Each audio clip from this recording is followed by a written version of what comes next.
Ibinigay sa PNP ni Dr. James D. ang Pangulo ng Chinese General Hospital ang ikalawang electric jeep na gamit ngayon ng mga pulis kasunod sa okasyon ng pagdiriwang ng ika-15 taong pagkakatatag ng Police Community Relations Group ng PNP na ginanap kahapon sa Campo Crame.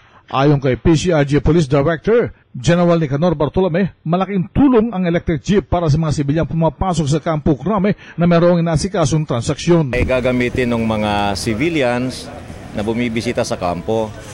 Hindi lang mga civilians, kung hindi kasama na rin yung mga pulis natin.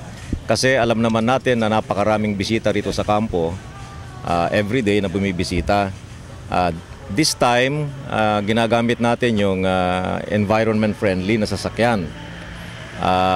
Last year, nagkaroon tayo ng una, donated by the Manila Bantayog Lions Club.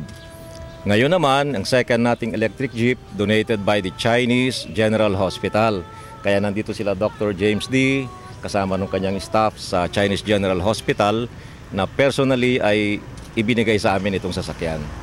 May susunod pa ba yan, Doctor? Well,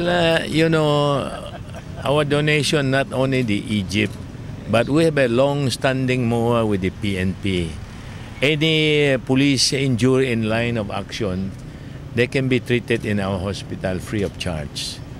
Si Dr. James D. isinabay din sa nasabing okasyon ang pagbibigay parangal sa mga outstanding police personnel at civilian personalities. Isa sa binigyan ng parangal ay ang samahan ng mga mamamahayag sa Campo Crame, ang PNP Press Corps na pinamumunuan ni Noel Alamar ng DZMM.